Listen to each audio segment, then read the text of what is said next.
मेरे लिए क्या लाए हो? जय श्री राम दोस्तों, कैसे हैं आप सब? उम्मीद करती हूँ कि आप सब बढ़िया होंगे। मैं भी एकदम बढ़िया हूँ। तो आज की शुरुआत हो रही है सुबह की चाय से। मैं बना रही हूँ चाय अपने लिए और अपने हस्बैंड के लिए। मेरे हस्बैंड आ चुके हैं काम से। मसालेदार चाय बना रही हूँ मैं आज। चाय भी एकदम बनके रेडी है।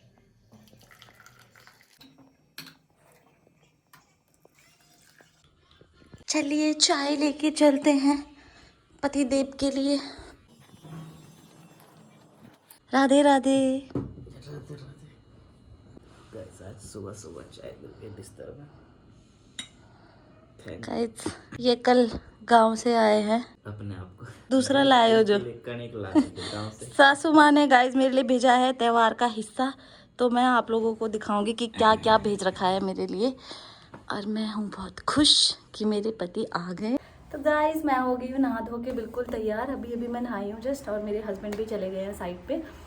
और जैसा कि आप देख सकते हैं आज मैं बहुत खुश हूँ। और खुश क्यों हूँ, तो मुझे उम्मीद नहीं थी कि मेरे हस्बैंड गांव से आएंगे। और सबसे ज़्यादा सरप्राइजिंग मेरे लिए ये था कि मेरी सासू मॉम ने उनको भेजा। और क्योंकि मैं पिछले ब्लॉग में भी आप लोगों को बता रही थी कि मैं थोड़ा लो फील कर रही हूँ आजकल। सब घर गए हुए हैं त्योहारों के लिए, तो मुझे थोड़ा अकेला अकेला फील हो रहा था क्योंकि यहाँ पे कोई भी नहीं है। तो मुझे लगा था कि शायद मेरे हस्बैंड नहीं आएंगे, बट वो आगे उन्होंने मुझे कॉल भी नहीं किया कि वो आ रहे हैं। और घर वालों ने भी किसी ने कॉल नहीं करा कि वो देहरादून आ रहे हैं। तो कल वो शाम को पहुँच गए। तो और दूसरी बात जो मेरा खुशी का वो है, हमारे त्योहारों में जो मरोज में जो चीज़ें बनती है, मेरी सासू मॉम ने मेरे लिए वो सब चीज़ें भेजी हैं। मैं आपको दिखाऊंगी अभी, क्योंकि मैंने ब्रेकफास्ट नहीं करा है, अभी करूँगी। मैंने इसीलिए रुकी हुई थी कि मैं आप लोगों को भी दिखाऊंगी कि सासू मॉम ने मेरे लिए क्या क्या भेजा है।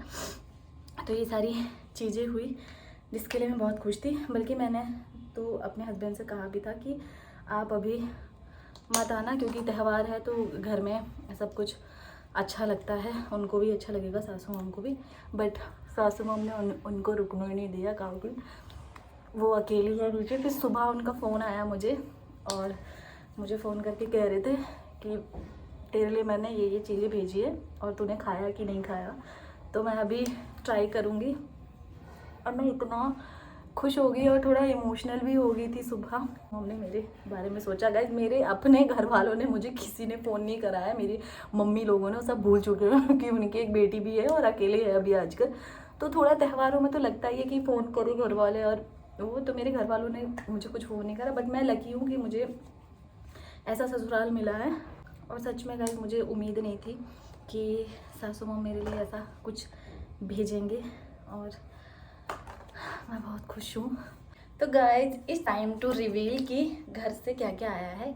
ये है घी, घर का प्योर घी जो सासू माँ ने भेजा है, और एक डब्बा ये है। 2 डब्बे घी के हमारे लिए भेजे हैं। और जो सबसे मेन है, जो त्योहारों में हमारे यहाँ बनता है, वो है ये आपको दिख रहा होगा।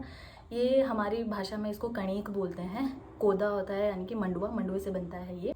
ऐसा हलवा टाइप समझ लो आप, कि हलवा टाइप का बनाते हैं इसको। और ये भी पर्टिकुलर एक दिन में बनता है। जैसे हमारे त्योहारों के 4-5 दिन होते हैं, तो अगले दिन होती है खिंडाज, जिस दिन इसको मतलब खिंडा जाता है, मतलब इसको बनाया जाता है। दूसरे दिन होती है कनकाज, जो कि इसी का नाम है कणिक। फिर दूसरे दिन इसको खाया जाता है। और इसके हेल्थ बेनिफिट भी बहुत सारे हैं, क्योंकि आप लोगों को पता ही होगा कि मंडुए के हेल्थ बेनिफिट कितने सारे हैं। और ये नेचुरल स्वीटनर होता है, इसमें कोई एडिड शुगर नहीं होता।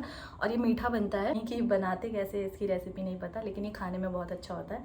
और ये इसमें ऐसे घी डलता है बीच में, और इसको ऐसे घी के साथ खाया जाता है।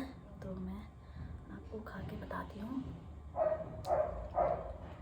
वाह, बहुत अच्छा होता है खाने में। तो थैंक यू सासू माँ, आपने मेरे लिए ये भेजा।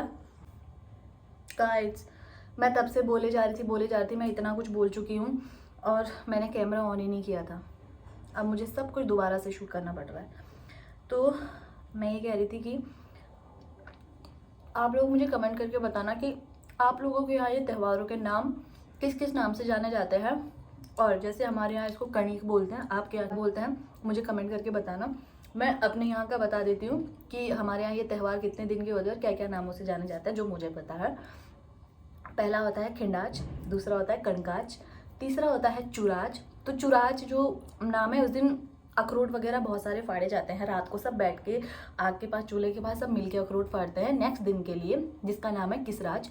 उस दिन किसीर बनती है। किसीर यानी कि उड़द वाली खिचड़ी बनती है दही और घी के साथ, और सारा जो अखरोट, तिल और भंगजीरू, भांग, ये सब का मसाला होता है जो अगले दिन तैयार किया जाता है, मतलब चुराच के दिन।